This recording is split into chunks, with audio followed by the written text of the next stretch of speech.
소리가 더 잘 가도록 메인 볼륨을 조금 키워주시면 좋겠는데요. 공자의 말씀을 모은 논어의 첫 마디, 첫 편이 하기편인데 거기에 인생 삼락, 사는데 세 가지 기쁨이 있다는 말이 있습니다. 첫 번째 기쁨은 공부를 매일매일 하는 것. 그게 뭐가 기쁨이야? 하시는 분들도 계실 것 같은데 아무튼 공자님은 그랬다 합니다. 두 번째 기쁨은 멀리서 벗이 찾아오는 것. 세 번째는 사람들이 인정해 주지 않아도 서운해하지 않는 마음을 가지는 것이 세 가지 인생의 삼락, 세 가지 기쁨이다는 것이죠. 그의 제자였던 맹자는 그런가 하면 군자삼락이라고 해서 군자에게는 또 빼앗을 수 없는 세 가지 기쁨이 있다. 그것은 부모가 건강하신 것, 두 번째는 좋은 인재를 골라서 잘 교육시키는 기쁨, 세 번째는 사람들 앞에 부끄러운 일이 없이 사는 것. 이 세 가지가 군자의 세 가지 기쁨이다 하는 것이죠. 읽어보니까 저는 한 가지가 빠진 것 같아요. 손주를 보는 기쁨. 할머니 되신 권사님들이 어찌나 손주 자랑을 해대시는지 손주 얼굴 보고 이쁘다 소리 안 했다간 그냥 교회를 안 나오실 기세여서 예, 손주를 보신 할머니 권사님들을 보니까 인생에는 손주 보는 기쁨도 아주 크구나 하는 생각이 듭니다. 인생의 기쁨이 뭐가 있을까 해서 소위 대가들, 성현들, 인류의 스승들이라는 분들의 글을 쭉 읽어보니까 몇 가지 공통점이 있었습니다. 첫째는 우리가 사람들이 흔히 바라는 것들에서는 기쁨이 없다는 거예요. 우리는 더 부유하고 더 성공하고 더 지위가 높아지길 바라고 더 잘 되기를 바라지만 모든 면에서 그런 것에서 기쁨을 찾는다는 가르침은 없어요. 그럼 어디에서 기쁨을 찾는가? 그들이 쭉 제시하는 것을 보니까 한 가지 공통점이 있는데 일상의 소소한 것에서 기쁨을 찾더라는 거예요. 뭐 벗이 먼 곳에서 찾아왔는데 뭐 그게 무슨 대단한 일인가 싶지만 그게 기쁘다는 거죠. 매일 책을 보고 조금씩 더 지혜를 쌓아가는 것, 그게 기쁘다는 것이고, 좋은 젊은이를 만나서 잘 교육시키는 게 또 기쁘다 그러고, 또 다른 작가들의 글을 읽어보니까 아침에 일어나서 신선한 공기와 함께 이슬에 빛나는 그 햇살을 맞는 것, 그게 기쁘다는 것이고, 또 어떤 사람은 자기가 직접 씨 뿌려 키운 그 작물로 음식을 해서 먹는 그게 또 그렇게 기쁘다고 하더군요. 그런 기쁨의 공통점을 보니까 일상의 소소함이 얼마나 우리에게 복인가, 거기에서 기쁨을 발견해야 하는가 하는 점을 강조하는 것이었습니다. 읽어보니까 그 말이 맞다 하는 생각이 들고, 정말 우리에게 일상이 있다는 건 엄청난 하나님의 은혜요 복이라는 걸 다시 한번 깨닫게 되는데, 그러면서 한편으로는 과연 이것이 전부인가 하는 생각도 듭니다. 일상의 감사와 기쁨은 정말 귀한 것이 틀림없지만 그 일상을 허락받지 못한 사람들에겐 그러면 어디에서 기쁨을 찾아야 되느냐는 것이죠. 예를 들면 힘겨운 병으로 오랫동안 싸우고 있는 분들이 있죠. 혹은 사랑하는 이를 갑작스럽게 이별하여서 가눌 수 없는 이 슬픔을 견뎌야 하는 이들도 있죠. 인생에 예기치 않은 환난과 고난으로 일상을 송두리째 빼앗긴 사람들이 있죠. 좀 극단적인 얘기했습니다만 지금 이스라엘 땅에서, 우크라이나 땅에서 포탄 사이에서 생존을 하루하루 걱정해야 하는 사람들은 일상의 소소한 기쁨은 그야말로 사치나 다름없는 것 아니겠습니까? 그런 사람들에게는 이 일상의 소소한 기쁨을 찾으라는 충고가 과연 위로가 되고 소망이 되겠는가 하는 생각이 드는 것입니다. 이렇게 일상을 뺏긴 사람들에게조차도 허락되는 삶의 진정한 의미와 소망을 주는 그런 기쁨은 어디에 없는 것일까 생각해 보니까 성경은 있다고 말씀하십니다.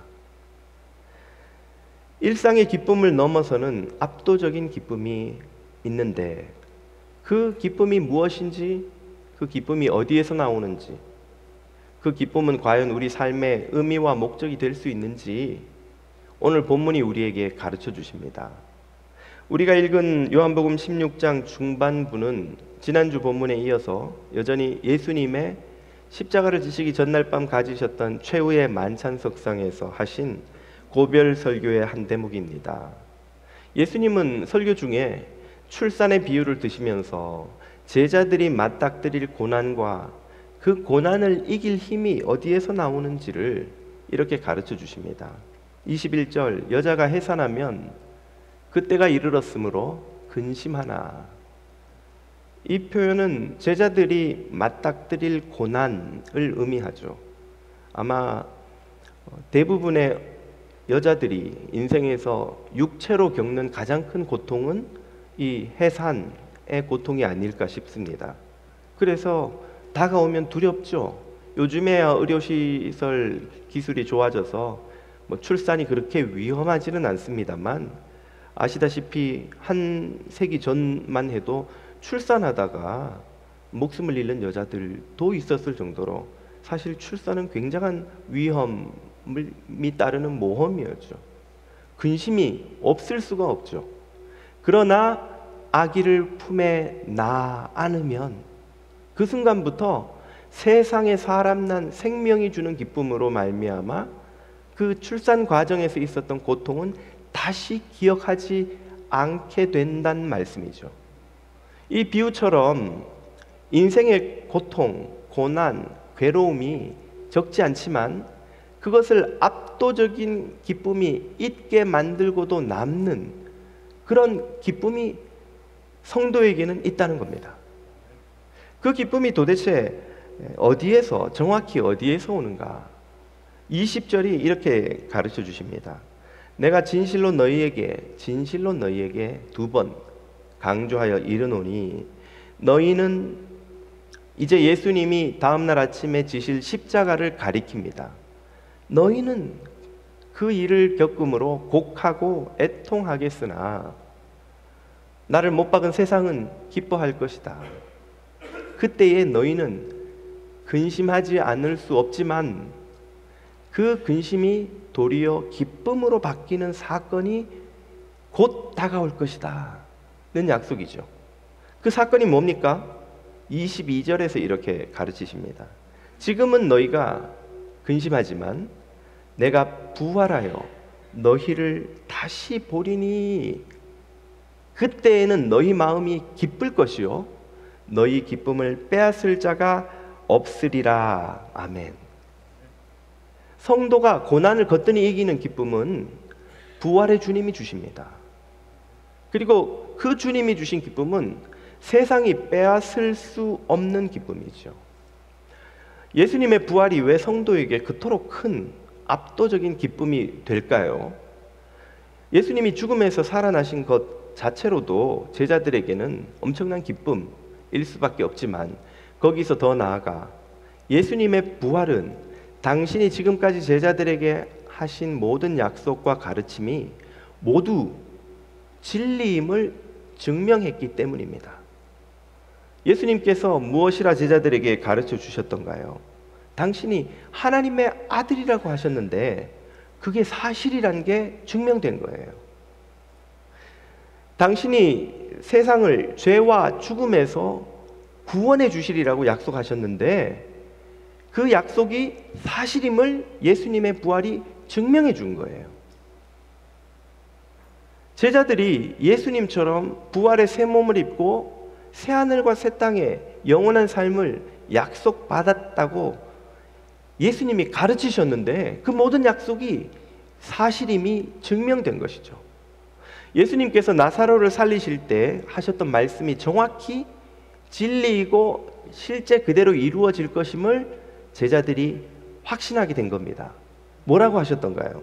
요한복음 11장을 보면 나는 부활이요 생명이니 나를 믿는 자는 죽어도 살겠고 무릇 살아서 나를 믿는 자는 영원히 죽지 아니하리니 이것을 내가 믿느냐?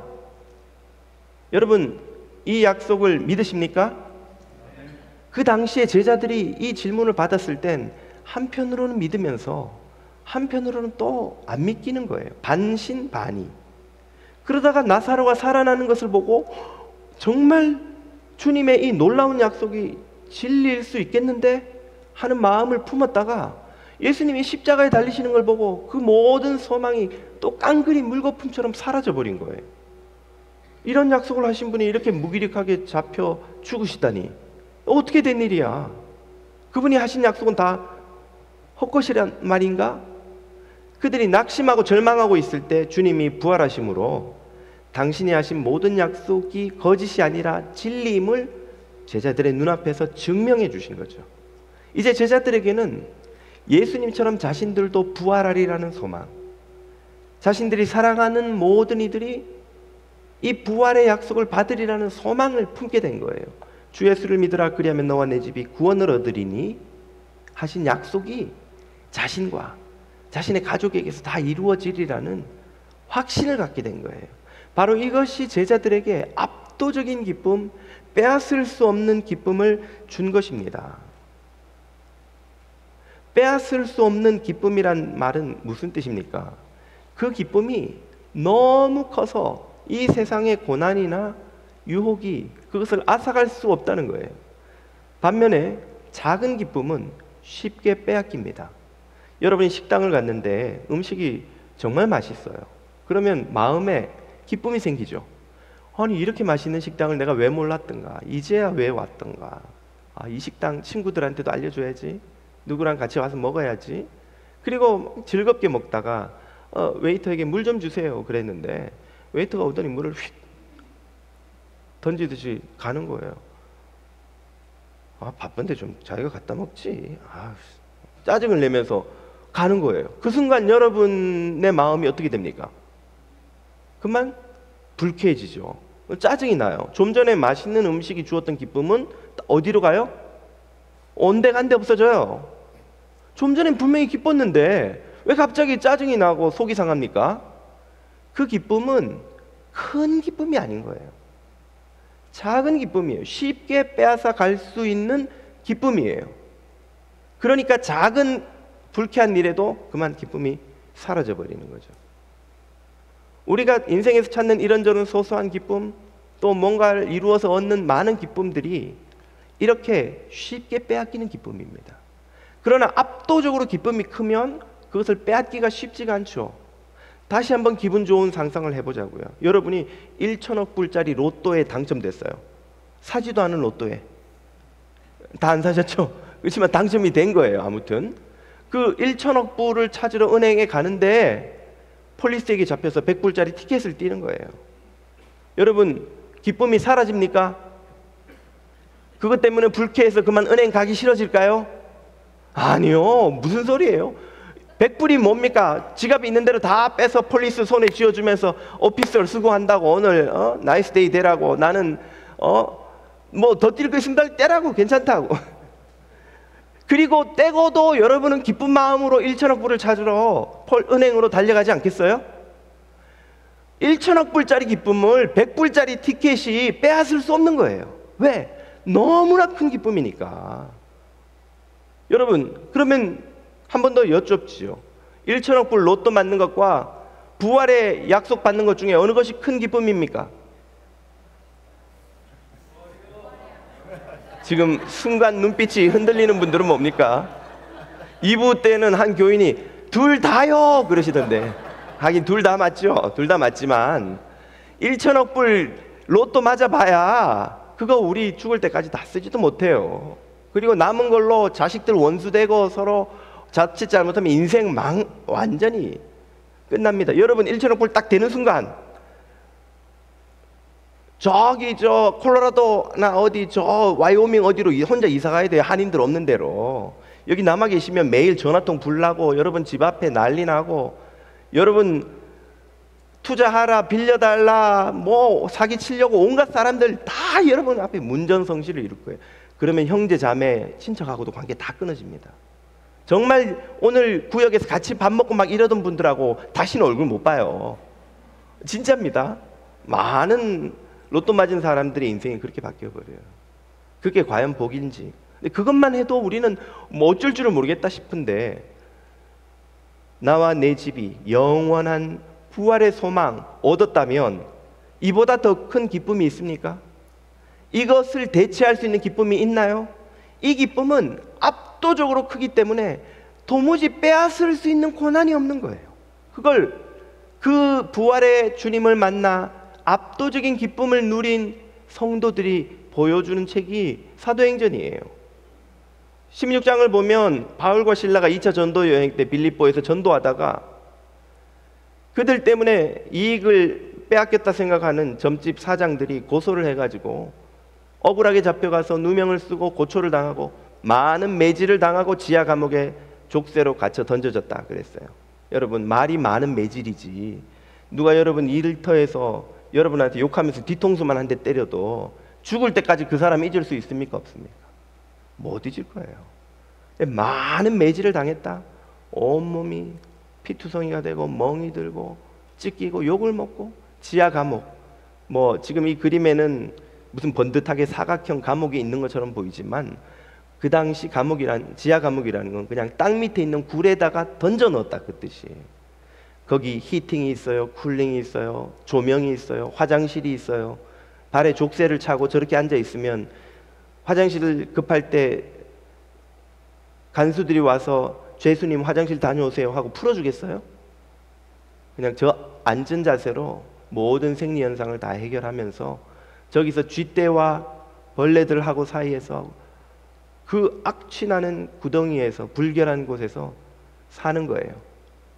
그리고 그 옛날 제대로 된 로마 시민이 아니면 제대로 된 재판도 받지 못하고 많은 사람들이 감옥에서 그냥 굶거나 병들어서 저대로 있다가 죽었습니다. 이제 자신들의 운명이 그렇게 될지도 모르는 처지에 바울과 실라가 놓였으면 어떻게 해야 돼요? 우리 같으면 울고 불고 원망하고 저주하고 막 주님 어떡해? 내가 주님 위해 사는데 이럴 수가 있냐고 난리가 나지 않겠어요? 그래도 하나도 이상할 게 없을 만한 처지인데 16장은 바울과 실라가 그 감옥에서 무엇을 했다고 말합니까? 그들이 기도하고 찬송하니 죄수들이 듣더라. 어떻게 거기에서 찬송이 나옵니까? 기도해야 한다고 쳐도 마음에 빼앗을 수 없는 기쁨이 있기 때문이에요. 13장을 또 보면 이번에는 1차 전도 여행 때 바울과 바나바가 비시디아 안디옥에 들렀다가 그들을 시기한 유대인이 선동한 이들에 의해서 박해를 받고 그 도시에서 쫓겨납니다. 욕하고 돌을 던지고 저주하는 그들에게 쫓겨나가면서 이런 이 저주받을 도시 같으니라고 욕을 하고 저주를 하고 짜증내고 원망하면서 떠나도 누가 뭐라 할 사람이 없을 대우를 그들이 받았는데 13장은 바울과 바나바가 성령과 기쁨이 충만하여 떠나가니라. 그리고 또 어떤 박해가 기다리고 있을지도 모르는 이고니온으로 전도하러 가죠. 왜 그런 상황에서 바울과 바나바는 성령과 기쁨이 충만할 수 있나요? 마음에 빼앗을 수 없는 기쁨이 있기 때문이에요. 1000억 로또를 맞았는데 100불짜리 티켓으로는 그 기쁨을 빼앗을 수 없는 것처럼 말이지요. 이런 기쁨이야말로 부활의 주님을 만난 이들에게 허락되는 특별한 은혜이자 선물입니다. 성령 체험을 하고 예수님을 인격적으로 만나고 예수님이 구주인 것을 깨달은 많은 사람들의 간증이 공통점이 있는데 그것은 바로 설명할 수 없는 놀라운 기쁨입니다.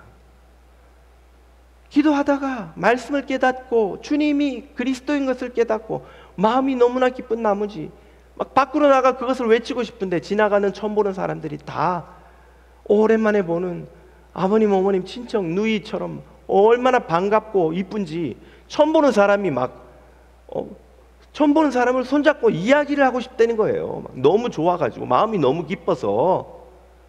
사람이 너무 기쁘면 그렇잖아요. 그 기쁨이 부활의 주님을 만났을 때 찾아온다는 것입니다. 이런 기쁨으로 바울과 바나바는 거뜬히 박해도 이겨내고 그들에게 맡겨진 사명을 감당하는 인생을 살았습니다. 오늘 한국도 미국도 마약이 심각한 문제라고 하죠. 마약에 점령당한 도시들이 미국에서 곳곳에서 지금 나타나고 있습니다. 홈리스들이 아무 소망이 없으니까 마약에 기대는 것, 뭐 그렇다고 치죠.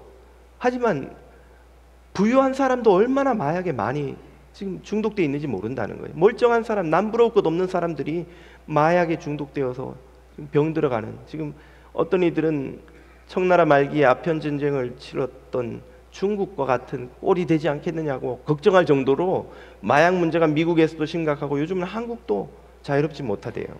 펜타닐, 여러분, 우리 교우 중에도 그것 때문에 죽을 뻔했다가 살아났다는 간증을 얼마 전에 제가 들은 적이 있어요. 오클랜드에 학부모 모임에 갔더니 한 학부모가 우리 오클랜드는 여기 마약 청정 지역이라고 막 좋은 학군이라고 막 자랑을 하더라고요. 집에 와서 평한테 물어봤어요. 니네 학교에 마약 없냐? 왜 없어? 다 있지. 어떻게 알아? 에이, 누구한테 가면 살 수 있는지 친구들은 다 알아. 어른들만 모르지 우린 다 알아. 그러는 거예요. 애들은 다 몰래 하는데 어른들만 마약 청정 지역이라고 되게 자랑하고 해피하고, 이 정도로 마약이 위험한데 도대체 마약이 왜 이렇게 사람들을 유혹하고 퍼지는 것일까? 여러 가지 원인이 있습니다만 저는 목사이다 보니 영적인 문제가 없는가 생각을 해봅니다.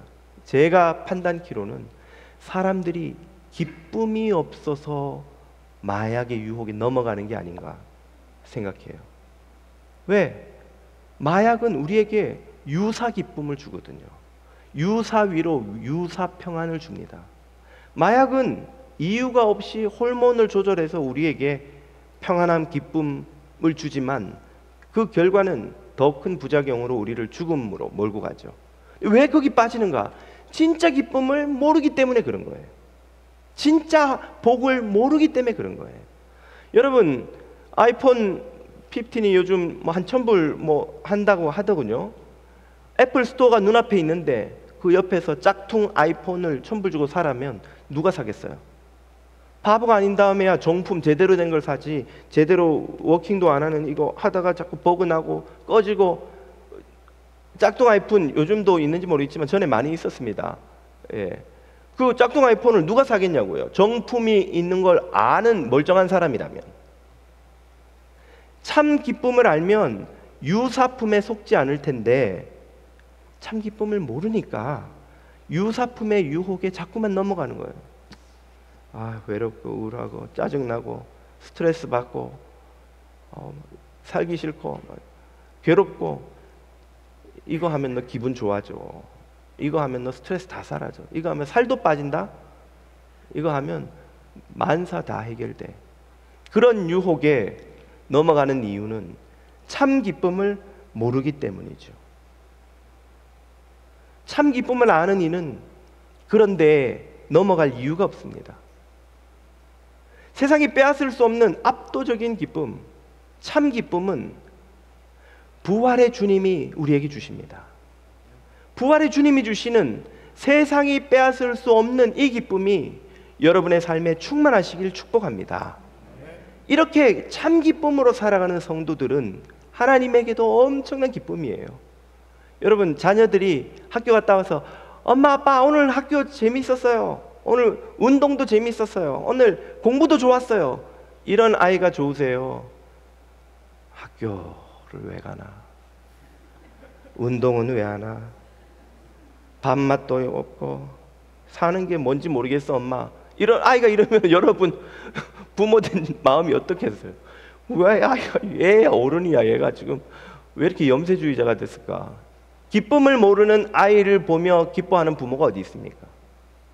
자녀가 기쁜 게 부모에게도 기쁨이 있듯이 자녀가 이 참 기쁨을 누리며 사는 것이야말로 하나님의 가장 큰 기쁨이에요. 그러므로 하나님은 여러분의 마음에 그 기쁨을 부활의 주님을 통해 부어주시기를 원하십니다.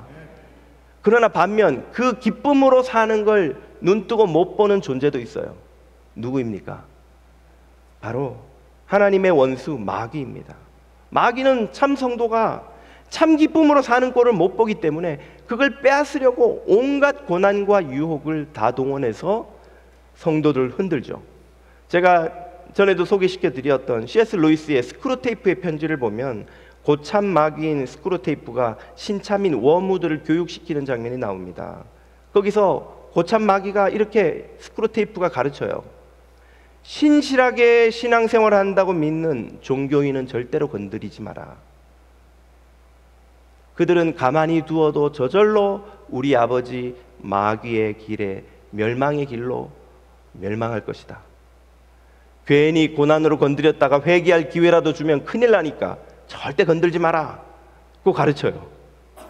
아니 교인들을 안 건들면 어떡합니까? 워무드가 물으니까 스크루테이프가 기쁨으로 살아가는 성도를 노려라. 왜? 그 기쁨은 우리가 줄 수 없는 것이기 때문에. 그건 우리의 원수, 우리 아버지의 원수 하나님이란 존재만이 줄 수 있는 것이다. 그 기쁨을 유사품으로 바꾸도록 그들을 흔들어라. 고난으로 흔들고, 고난으로 안 되면 유혹으로 흔들고, 그래서 그들이 유사품 기쁨에 넘어가 그것을 쫓아가느라고 생을 다 낭비하도록 만들어라 하고 교육시키는 장면이 나와요. 이 전략이 얼마나 잘 먹혀 들어가는지, 이 땅을 살아가는 수많은 그리스도인들이 참 기쁨이 아닌 유사품을 쫓느라 인생을 다 낭비하고 고생하고 괴로워하며 살아가고 합니다. 이 시대의 풍조를 쫓아 이 시대의 대중문화와 이 시대의 사조를 가지고 우리의 귀에 끊임없이 거짓말을 하는 거예요. 뭘 해야 기뻐? 헐리우드 스타들처럼 저 큰 집에서 살아야 기쁘지. 네 집을 봐. 그런 집에서 사는 게 무슨 인생의 기쁨이냐? 너도 저 뭐 W, 뭐 로이스 이런 걸 타야 기쁘지. 손으로 트렁크 올리는 이런 차 타고 이게 무슨 이 기쁨이 이게 어디 이게 기쁜 인생이냐 이게. 너도 구찌 뭐 아니죠. 요즘 구찌는 안 쳐준다 그러던데 뭘 쳐주나요? 아르망디 뭐 까르띠에 크리스찬 디올 백 하나 정도는 들어줘야 기쁘지. 그 50불짜리 가방 들고 어디를 갈래 네가? 동기들 만나러 갈 염치도 없이 네가 동문들 만나러 가는데 쫙 빼입고 나가서 네 연봉이 얼마인지 딱 말했을 때 친구들이 눈을 부릅뜨게 부러워할 정도 돼야 네가 기쁘지. 너처럼 살아서 뭐가 기쁘냐? 저 몰디브 가서 뭐 한 잔 해야 뭘 마시더라? 몰디브 가서 뭐 한 잔 해야 휴가를 그렇게 보내야 기쁘지. 킹사우나 가서 휴가 보내면 죄송합니다. 혹시 킹사우나에서 근무하시는 우리 교우분들 킹사우나를 디스하는 게 절대 아닙니다. 그렇게 하는 건 기쁜 게 아니야. 우리에게 이런 거짓말을 하는데 우리가 너무 쉽게 거기에 속아 넘어가요. 맞아. 이게 무슨 기쁜 삶이야. 예수 믿으면 복 받아서 집이라도 좀 커지고 차라도 좋아지고 연봉도 올라가고 해야 그게 기쁘지. 그래 기쁘게 살아보자. 그리고는 거기에 기쁨이 있는 줄 알고 부지런히 쫓아가게 만드는 것이 마귀의 전략입니다. 그래서 우리가 부활의 주님을 만났을 때의 그 압도적인 기쁨을 어느새 조금씩 갉아먹어서 다 빼앗아 버리고 텅 빈 마음에 유사품을 채우도록 계속해서 우리를 유혹하는 전략이죠. 예수님은 제자들이 이런 위협에 직면할 것을 아셨기 때문에 당신이 주셨던 그 부활의 기쁨을 잃어버리지 않고 또 다시 회복해서 지속할 수 있는 비밀을 우리에게 은혜로 가르쳐 주셨습니다. 그 말씀이 바로 23절 이하에 이렇게 나옵니다.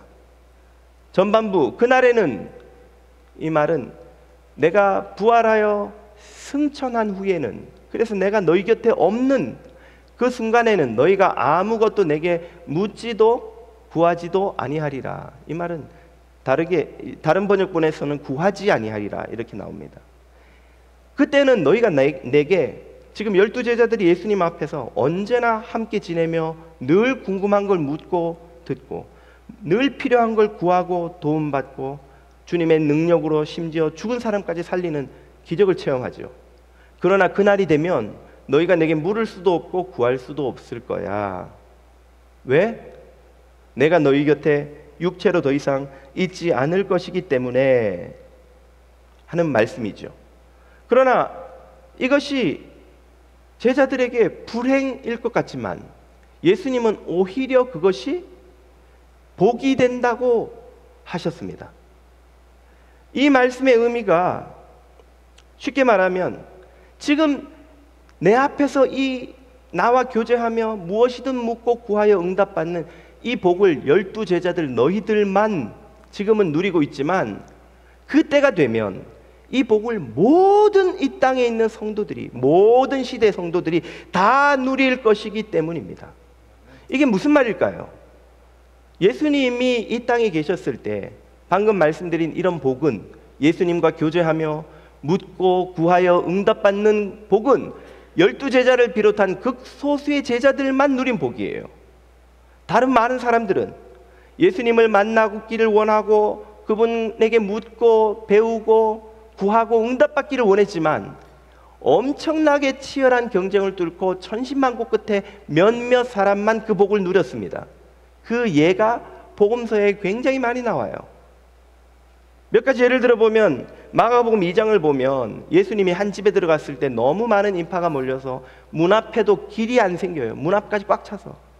그래서 한 중풍병자가 주님을 만나도록 친구들이 지붕을 뜯어서 내려서야만이 겨우 주님을 만나고 치유의 은혜를 경험하죠. 누가복음 8장을 보면 예수님이 갈릴리 가버나움으로 돌아오셨을 때 사람들이 너무 많이 몰려서 서로 밀고 당기며 주님 곁으로 가까이 가려고 해서 그 인파를 헤집고 다가가 옷자락 한번 만지는 것조차도 쉽지 않은 상황이 벌어졌습니다. 누가복음 19장을 보면 예루살렘 못지않은 큰 도시인 여리고의 세리장이라는 권력자의 위치에 있던 삭개오조차도, 그가 물론 키가 작아서도 그랬지만 예수님의 얼굴 한번 보겠다고 인파들 밖에서 나무 위에 올라가 그 길에서 기다려서만 겨우 예수님을 볼 수 있었어요. 그 삭개오가 예수님을 자기 집에 모신 것이 커다란 화제거리가 되고 많은 사람의 시기거리가 될 만큼 예수님을 만나고 그분과 교제하고 그분에게 묻고 구하는 것은 엄청난 특권이자 어려운 일이었습니다. 요한복음 12장을 보면 헬라인들 몇 사람이 예수님을 만나러 왔는데 그분을 만날 길이 없어서 물어 빌립에게 부탁을 합니다. 빌립은 또 안드레에게 가서 의논을 하죠. 빌립과 안드레가 함께 예수님에게 가서 헬라인들이 찾아왔는데 좀 만나실 수 있겠어요? 그제서야 만날 길이 열린 거예요. 이게 뭘 의미합니까? 여러분이 아이폰 쓰다가 문제가 생겼다고 애플사에 전화해가지고 팀쿡 좀 바꿔주세요, 이거하고 똑같은 거예요. 팀쿡을 왜요? CEO 아니에요? 내가 지금 아이폰이 안 된다니까 좀 바꿔주세요. 아니, 저한테 말씀하세요. 제가 담당입니다. 아니, 나는 팀쿡이랑 이야기하고 싶다니까. 아이폰 팀쿡이 만든 거 아니에요? 지금 CEO 아닙니까?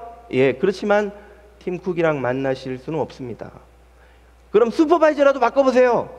슈퍼바이저 1년 내에 여러분이 전화해도 여러분 죽을 때까지 팀쿡이랑 전화통화 못한다는데 제가 100불 개런티합니다. 그래 안 그래요? 전화 여러분이나 TV로나 보지 팀쿡을 어떻게 전화통화하고 만나볼 수 있겠어요? 당시에 팔레스틴에서 예수님 만나는 것 이거하고 비슷한 일입니다. 예수님을 만난 사람들 이야기를 잘 읽어보세요. 굉장히 어렵게 예수님 곁으로 가서 만나고도 잠깐 만나서 응답받고 또 헤어져요. 또 가셔야 되는데 뭐.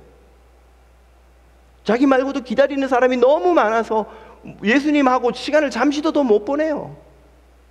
예수님이 어느 집에 들어가면 그것이 굉장한 시기거리가 돼요. 질투거리가 되고 때로는 비방도 받고, 그것 때문에. 한마디로 예수님이 이 땅에 계실 때 주님을 만나는 건 하늘의 별 따기였습니다. 그러나 12제자만 누렸던 예수님 곁에서 둘러싸고 그분과 교제하며 그분에게 언제든지 묻고 언제든지 구하고 무엇이든지 응답받는 이런 놀랍고 친밀한 관계를 주님이 이제 당신이 이 땅을 떠나심으로 이 땅에 살아가는 모든 제자들, 하나님의 자녀들에게 다 그 특별한 관계의 은혜를 주신다는 거죠. 바로 이것이 우리가 지난주에 읽었던 요한복음 16장 7절에서 주님이 이렇게 말씀하신 이유입니다. 내가 떠나가는 것이 너희에게는 손해지 왜 유익입니까? 주님이 우리 곁에 더 이상 안 계시는데 그건 손해고 불행이고 슬픔이지 왜 유익이에요? 내가 떠남으로 인해서 오히려 성령님이 너희에게 오실 터이고, 그 성령님으로 인해서 이제는 12제자뿐 아니라 이 땅을 살아가는 모든 시대, 모든 지역, 모든 인종, 남녀 구분 없이 높은 자나 낮은 자나 부자나 가난한 자나 배운 자나 배우지 못한 자나 모두가 그 성령님을 모시고 그 삶이 성전이 되어 12제자가 했던 것처럼 나와 교제하며 나에게 언제나 묻고 언제나 구하고 모든 것을 응답받는 그런 친밀한 복을 누리리라. 할렐루야. 그 말씀이 23절 이하에 나오는 거예요. 내가 진실로 진실로 너희에게 이르노니 이제 너희가 무엇이든지 성령으로 아버지께 구하는 것을 내 이름으로 주시리라. 지금까지는 너희가 내 이름으로 아무것도 구하지 아니하였으나 구하라. 그리하면 받으리니 너희 기쁨이 충만하리라. 아멘. 우리가 빼앗기고 잃어버리는 그 기쁨을 회복할 수 있는 비밀, 그 기쁨을 잃지 않고 지속할 수 있는 비밀, 계속해서 매일매일 충만한 빼앗기지 않는 기쁨 속에서 살아가는 비밀이 바로 여기에 있습니다. 성령 안에서 예수 이름으로 기도하는, 아버지께 구하는 이는 이제 더 이상 지붕을 뚫지 않아도, 이제 더 이상 사람을 비집고 헤어치고 주님께 가려고 발버둥을 치지 않아도, 이제 더 이상 나무 위에 올라가서 주님 얼굴 한번 볼 수 있을까, 어떤 분인가 궁금해서 기다리지 않아도, 이제 더 가까운 측근에게 가서 예수님 좀 만날 수 있도록 어떻게 자리 한번 마련해 달라고 부탁하고 요청하고 기다리지 않아도 누구나 어떤 어려움이 오든 어떤 고난이 오든 어떤 시련이 오든 무릎 꿇고 성령 안에서 주의 이름을 부르며 아버지 앞으로 나가면 아버지께서 들으신다는 거예요. 항상 들으신다는 거예요. 모든 것을 들으신다는 겁니다. 모든 이의 기도를 들으신다는 거예요. 아마 어떤 분은 제 기도를 안 들으실 적도 많은데요, 하실지도 모르겠습니다. 주님의 이 말씀은 우리가 볼 때 하나님이 들으시는 것처럼 보이고 들으시지 않는 것처럼 보이는 그 순간을 다 포함해서 주님이 다 듣고 계신다는 뜻이에요. 여러분이 자녀들에게 뭔가를 사달라는 부탁을 받으면 다 사주세요? 아니시잖아요. 애가 반짝반짝거리고 막 막 알록달록 맛있어 보이는 과자를 먹겠다고 저거 사줘! 엄마가 보니까 불량식품이에요. 사줘요, 안 사줘요? 당연히 안 사주죠. 얘 저건 정크푸드야. 저건 너에게 안 좋아. 좋은 거는 물론 사주겠지만 좋지 않은 건 안 사주겠죠. 때로는 그 아이에게 필요하겠지만 지금은 아닌 경우는 wait, 기다리라고 하시겠죠? 14살짜리가 차 사줘. 돈 있다고 부모가 차를 덜렁 사줍니까? 걔가 그걸 몰고 나갔다가 어떤 일을 겪을 줄 알고. 아이를 사랑하기 때문에 네가 18살이 될 때까지는 기다리렴. 엄마 아빠가 돈이 있어도 그거는 기다려야 하는 거야 하고 아이를 기다리게 만드시겠죠. 하나님도 우리에게 그렇게 하십니다. 때로는 yes, 때로는 no, 때로는 wait 하시지만 그 모든 순간에 하나님은 다 그 기도를 들으시고 다 응답하고 계신 거죠. 친밀하게 우리가 구하면 구할수록 점점 더 우리와 가까이 계시면서 응답하고 계시는 거예요. 친밀함은 많은 대화에서 나옵니다. 부부의 친밀함, 부모와 자녀의 친밀함은 꼭 필요한 이야기만 하는 관계에서는 경험하기가 어려워요. 우리 살면서 하루 종일 꼭 필요한 이야기가 몇 마디나 있습니까? 밥 먹어. 밥 맛있어. 반찬 이거 안 먹을래. 이건 빼줘. 저건 넣어줘. 해도 그만 안 해도 그만이지만 그 말을 하면서 아이와 가까워지고 엄마 부부가 가까워지는 거예요. 우리의 기도가 때로는 응답 받는 것처럼 보이기도 하고 보이지 않는 것처럼 보이기도 하고, 때로는 절박해서 기도하기도 하지만 때로는 절박한 일이 없을 때도 평범한 일상에서도 하나님 앞에 오늘 있었던 일을, 남편과 있었던, 아이와 있었던, 직장 동료와 있었던 일을 주님 앞에 아뢰 때 하나님과는 그 모든 대화가 다 관계를 빌드업해가는, 더 친밀하게 만들어가는 과정이고, 그 관계를 통해서 하나님은 복을 부어주시고 충만한 기쁨을 우리의 마음에 사라지지 않게 해주시는 겁니다. 부활한 주님을 만나는 기쁨이 지속적인 신실한 기도 생활을 놓치지 않는 성도들에게 부어지는 줄 믿으시기를 축복합니다. 그런 삶을 성경은 시냇가에 심은 나무와 같다. 시절을 쫓아 과실을 맺음같이 그 시냇가에 생수를 빨아들여 사시사철 푸르죠. 가뭄과 같은 고난이 와도 그 뿌리가 흔들리지 않고 튼튼하게 서는 인생이지요. 그런 인생을 가리켜 이사야는 또 노래하기를, 너희가 기쁨으로 날마다 구원의 우물에서 물을 기르리로다. 날마다 기도로 무릎 꿇어 하나님을 바라보는 자녀들은 그 샘근원 되신 주님으로부터 기쁨의 물이 샘솟아오는 것을 받아 마실 수 있습니다. 그 물을 마시는 한 우리의 마음에는 세상이 줄 수 없는 기쁨, 세상이 빼앗을 수 없는 기쁨, 고난도 빼앗을 수 없는 압도적인 기쁨이 계속 부어지는 것이죠. 사랑하는 교우 여러분, 무엇으로 살아가십니까? 세상이 주는 유사품으로 살아가시느라 목마른 분은 혹시 안 계시나요? 주님의 성령이 주시는 이 생수가 여러분의 심령에서 흘러넘치시기를 주님 이름으로 축복합니다. 일어나 찬양하겠습니다.